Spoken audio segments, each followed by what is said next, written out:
हिंदुस्तान की जनता ये चाहती है कि इस बार सर्जिकल स्ट्राइक से भी बड़ा कुछ होना चाहिए। वो ये चाहती है कि बालाकोट एयर स्ट्राइक से भी कुछ बड़ा होना चाहिए और इसकी तैयारी भी की गई है। इस वक्त पाकिस्तान तिलमिलाया हुआ है, बौखलाया हुआ है। उसके मन में एक डर बैठ गया है कि क्या भारत उनसे पाकिस्तान ऑक्यूपाइड कश्मीर भी ले लेगा। क्या वाकई में भारत पीओके ले लेगा? कैसे, देखिए इस रिपोर्ट में। हम सिर्फ उन लोगों तक नहीं पहुंचेंगे जिन्होंने इस घटना को अंजाम दिया है। हम उन तक भी पहुंचेंगे जिन्होंने पर्दे के पीछे बैठकर हिंदुस्तान की सरजमी पर ऐसी नापाक हरकतों की साजिशें रची हैं।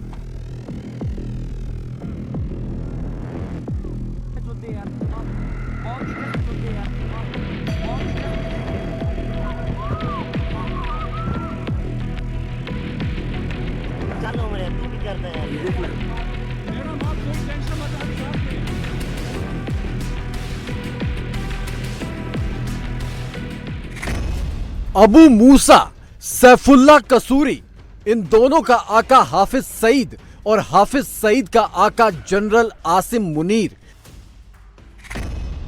क्या आज रात इन सबको नींद आएगी?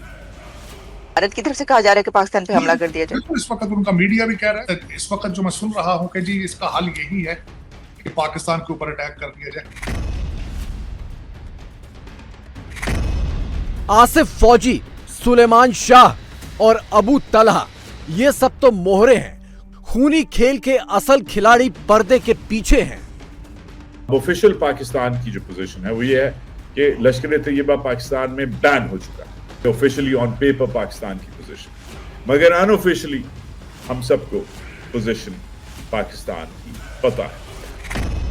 हिंदू हिंदू करके पाकिस्तानी जनरल ने हिंदुओं का खून बहाया, अब कीमत चुकाएगा। तुम्हें बता दूं पाकिस्तानियों कि ये जो खून हमारा तुमने बहा है आज पहलगाम में, ये वो खून है जो हमारे देश की जड़ों को और मजबूत करेगा। कश्मीर का जो इशू है वो पाकिस्तान की सिर्फ कह लीजिए पॉलिटिकल पार्टीज में या फिर पाकिस्तान की जो एस्टैब्लिशमेंट है उसी में जिंदा है। बाकी आम पब्लिक को अब कश्मीर से कोई लेना देना है नहीं। मोदी जब कहते हैं कि वो इसका बहुत सख्त रेस्पॉन्स देंगे तो वो सख्त रेस्पॉन्स क्या होगा, लेकिन मैं इतना ज़रूर समझता हूँ कि रेस्पॉन्स होगा ज़रूर। पीएम मोदी का सऊदी अरब दौरा अधूरा छोड़कर लौट आना, आते ही हाई लेवल मीटिंग बुलाना और उधर सरहद पार पाकिस्तान का यूं थरथराना बता रहा है कि मामला गंभीर है, बहुत गंभीर है। देश के हर कोने के हिंदुओं के शव जब पहलगाम से श्रीनगर यूं लाए गए, पहलगाम के नाम पर शोक संदेश जब दुनिया के हर कोने से आए, यही बताने के लिए काफी है कि पहलगाम में जो हुआ वो कितना खौफनाक था और अब इसका जवाब भी कितना भीषण होगा। क्या 77 सालों से कश्मीर को दो हिस्सों में बांट रही ये लकीर इस बार मिटा दी जाएगी? क्या कश्मीर में जिहादियों के घुसने का रास्ता नक्शे से ही खत्म हो जाएगा? क्या कश्मीर में जिहादियों के कैंप वाली धरती पीओके का नाम बदल जाएगा? क्या कश्मीर और पीओके का 77 साल पुराना बंटवारा खत्म हो जाएगा? भारत की तरफ से कहा जा रहा है कि पाकिस्तान पे हमला कर दिया जाए। इस वक्त उनका मीडिया भी कह रहा है, कई लोग, मैं बिल्कुल सुन रहा हूँ इस वक्त वो कह रहे हैं कि भारत को, अगर इस वक्त जो मैं सुन रहा हूँ कि जी इसका हल यही है कि पाकिस्तान के ऊपर अटैक कर दिया जाए।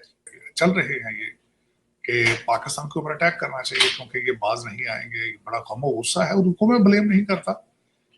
विदोषी लोग जो कि बेचारे, खासकर एक जो तस्वीर आपटिक है, एक बच्ची है जिसकी नई नई शादी हुई है, उसने अभी चूड़े पहने में अपने हस्बैंड की डेड बॉडी के साथ बैठी है। कोई भी बाप इंसान, कोई भी इंसान देख के वो दिल जो है वो मुट्ठी में आ जाता है। पहलगाम के इस पिकनिक स्पॉट में जो हुआ उसका एक नया वीडियो आपके रोंगटे खड़े कर देगा। लाशें गिराकर जब आतंकी फरार हो गए और मौके पर सुरक्षा बल कुछ देर बाद पहुंचे तो उन्हें देखकर भी पीड़ित परिवार सिहर गए, क्योंकि इससे पहले आतंकी भी वर्दी में ही आए थे। अरे नहीं, हम लोग फौज हैं, हम लोग बैठो, हम लोग फौज हैं, बैठो मेरे बच्चे को अरे हम लोग फौजी हैं, कुछ नहीं करेंगे। आपकी सेफ्टी के लिए आए हैं, आपकी सेफ्टी के लिए आए हैं, बैठो, आपकी सेफ्टी के लिए आए हैं। हम इंडियन आर्मी हैं, बैठो। ये इंडियन आर्मी है। आप लोग कहाँ से आए हो? कहाँ से आए आप लोग? आपके बच्चे कुछ नहीं करेंगे। थोड़ा बताइए, हुआ को मार दिया? नहीं, बेटा शांत रहो, लो पानी पियो। कहाँ से आए लोग? हैदराबाद से। अरे साथ में आपके हैदराबाद के हैं। मैं हैदराबाद का। पहलगाम का बदला तो लिया जाएगा, कैसे लिया जाएगा, कब लिया जाएगा, किस हद तक लिया जाएगा, ये सब तय हो रहा है। जल्द सामने आएगा, ये पाकिस्तान को भी पता है। हिंदुओं के नाम पर जहर उगलने वाला पाकिस्तानी जनरल और उसकी फौज भारत से आ रहे एक एक बयान को गौर से पढ़ रही है। पीएम मोदी की एक एक मूव का मतलब निकालने में लगी है और हिंदुस्तान से आ रही एक एक हेडलाइन को खंगालने में लगी है। अब सवाल ये पैदा होता है कि नरेंद्र मोदी कहते हैं कि छोड़ा नहीं जाएगा जो लोग इसके रेस्पॉन्सिबल परपिट्रेटर्स हैं, तो जाहिर है कि वो 4, 5, 6 गनमैन की बात नहीं कर रहे जिन्हें हिंदुस्तानी अखबारात ने कहा है कि 5 या 6 थे। वो बात कर रहे हैं कि इसके पीछे मास्टरमाइंड कौन। जब वो हमला हुआ था 14 फरवरी 2000 पुलवामा का, तो उसके कुछ दिनों के बाद उस वक्त ही नरेंद्र मोदी ने कहा था कि इसका बड़ा सख्त रिस्पॉन्स दिया जाएगा, मैं इनको छोड़ूंगा नहीं। उनका एक डिटर्मिनेशन थी। और फिर आपने देखा कि 26 फरवरी 2019 को इंडियन एयरफोर्स ने आजाद कश्मीर में नहीं बल्कि पाकिस्तान प्रॉपर में केपी के प्रोविंस में एबटाबाद के करीब बालाकोट में एक एयर स्ट्राइक की थी। मोदी जब कहते हैं कि वो इसका बहुत सख्त रेस्पॉन्स देंगे, तो वो सख्त रेस्पॉन्स क्या होगा, लेकिन मैं इतना जरूर समझता हूं कि रेस्पॉन्स होगा जरूर। और हिंदुस्तान पाकिस्तान के दरमियान टेंशन्स जो हैं वो मुझे बहुत तेजी से बढ़ती यहाँ पे नजर आ रही हैं।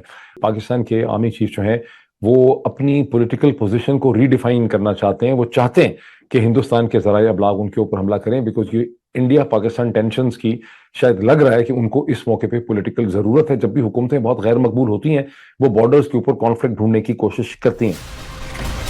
पाकिस्तानी जनरल आसिम मुनीर पाकिस्तान में अपनी पोजीशन बचाए रखने के लिए कई दिनों से बॉर्डर पर मौके तलाश रहा था और इसका कॉन्ट्रैक्ट दिया गया उसके सबसे खासम खास हाफिज सईद को।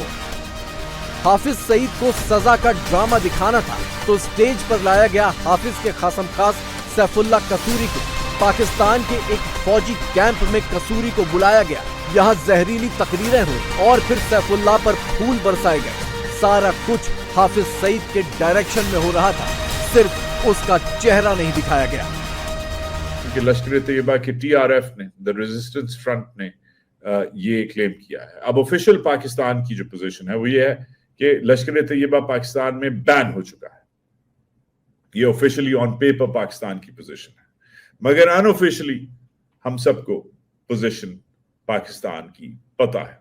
और अगर हम अनऑफिशियली पाकिस्तान की पोजीशन चेक करें, मगर army chief general Asim Munir साहब की जो ये स्पीच थी जो उन्होंने पिछले हफ्ते की थी, इसमें दो उनकी बातें बार बार इंडियन मीडिया में चल रही हैं और कहा जा रहा है कि इन बातों से नजर आता है, ये इंडियंस कह रहे हैं कि इन बातों से नजर आता है कि आसिम मुनीर साहब ने इंस्टिगेट करवाया है इन अटैक्स। उन्होंने भी आपको दिखाया था कि ये क्या हेटफुल बातें कर रहे हैं। इसमें कोई शक नहीं है कि पाकिस्तानियों ने हरकतें इंडिया में दबा के की।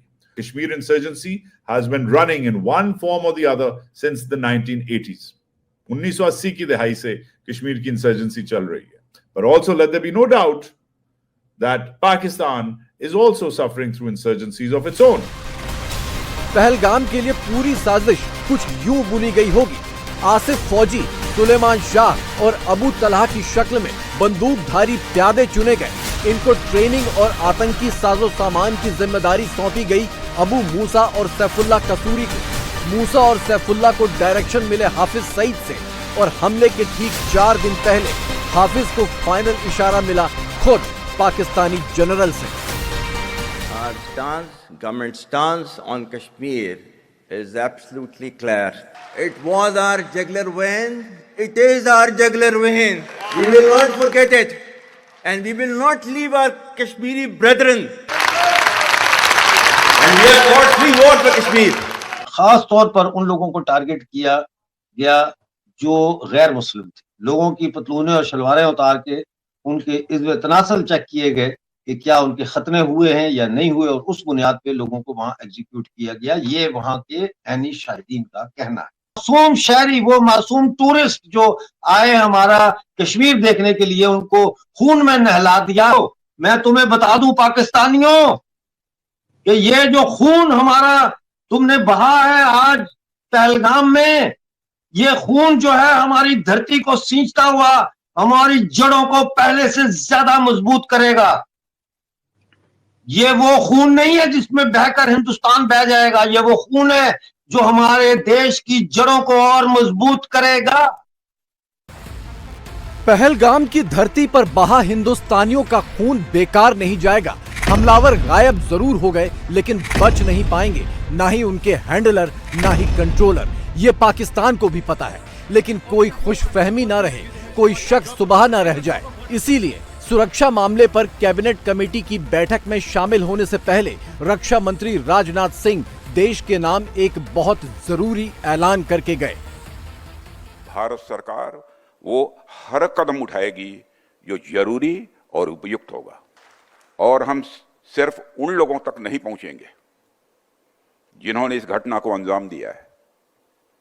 हम उन तक भी पहुंचेंगे जिन्होंने पर्दे के पीछे बैठकर हिंदुस्तान की सरजमी पर ऐसी नापाक हरकतों की साजिशें रची हैं।